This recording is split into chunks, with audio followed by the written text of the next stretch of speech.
Roman Reigns has been the victim of his own creation as the Bloodline, led by new leader Solo Sikoa, Tama Tonga, and Jacob Fatu, destroyed the former tribal chief, sending him through the announce table as SmackDown finished overnight. But what's going on, guys? It is Ketch back with another video on the channel. Sorry this has taken so long to get a new video out. I've been away in Europe, but regular uploads will be rescheduled. Please don't forget to like, share, and subscribe this video so you never miss another upload, and let's get straight into it. First, let's rewind back to SummerSlam 2024, where Roman Reigns made his long-awaited return since WrestleMania 40, returning in the main event of Cody Rhodes versus Solo Sikoa for the WWE Undisputed Championship, helping Cody Rhodes retain against Solo Sikoa by Superman punching and then spearing Solo Sikoa to ensure he took the loss on SummerSlam. But since then, Solo has been warning Reigns to come take the Ulufalu, the tribal chief necklace that Roman wore around his neck for around 4 years, which it was gifted to him by his father and uncle Sika and Arthur,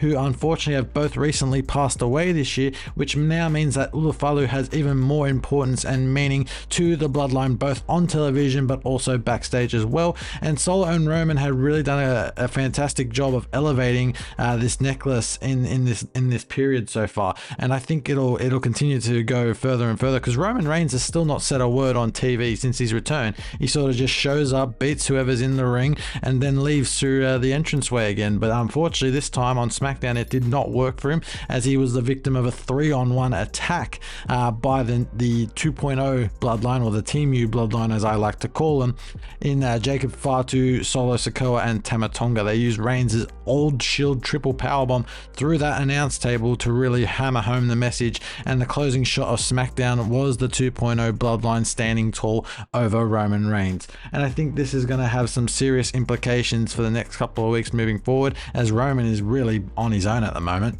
Since Roman Reigns has come back to WWE television, he has been sporting the t-shirt OTC, or Original Tribal Chief, or One Tribal Chief if you will. I'm going to lean towards it being the Original Tribal Chief because he is the original Tribal Chief, and this has really got fans going. They really have decided to really cheer for Roman Reigns this time. He's finally got that full babyface return that Vince McMahon and WWE tried to have him to get the audience to react back in 2015 and 2016, when he was still fresh, still new, and back in these his own individual run as Roman Reigns, not as part of the Shield. And so I think this has been very necessary for him, and his return that'll just given him so much to go across. And the fact he's had so many personal tragedies recently, specifically with his father, and now more recently Arthur, his uncle, passing away, it has really been a difficult time for Roman Reigns and his family. But it doesn't actually show on TV, and the fact the crowd are so behind him these days just prove how much of a market mover Roman Reigns really is. And I think with WWE's move to Netflix coming up in early 2025, I think the Netflix officials are going to try and pull every string possible to get Roman Reigns to appear on Raw in 2025. It's going to happen, I just don't know exactly when, but I think that is why Roman Reigns is such a major player for the WWE at this point in time. In the lead up to Roman Reigns' return, many people thought that Jimmy Uso or Paul Heyman would return before SummerSlam, mainly Jimmy Uso because he's been written off since the episode after WrestleMania 40. He was attacked by the Bloodline, which led to Tama Tonga making his debut at the time, and we have not seen Jimmy Uso since. Same goes for Paul Heyman. He was written off TV in another Bloodline attack for not acknowledging Solo Sikoa as the new leader of the Bloodline, and I honestly thought that Paul Heyman would at least come back with Roman Reigns, but alas, we have not seen either of them yet. I guess they're saving both of them up at some point in time to ensure that when they do come back, they get an even bigger pop than what would normally get for them. And to be perfectly honest, I don't think Paul Heyman has been a good guy character for a very, very long time. I don't think he's ever been a good guy character, at least on WWE TV. He's always played like a heel manager, whether it be for Brock Lesnar, The Big Show, Brock Lesnar again back in 2012, CM Punk in 2013, and now Roman Reigns from sort of 2020 to just after WrestleMania 40.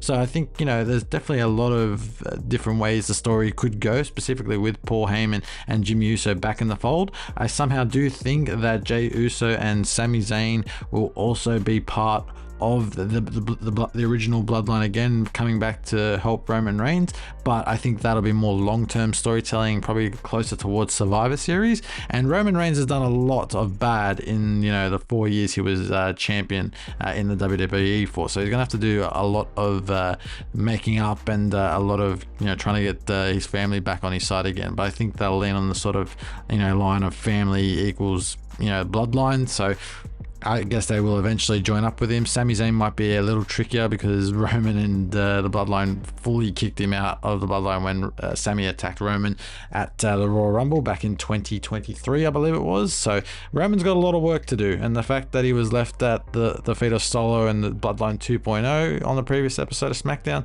just shows you how far he's got to go.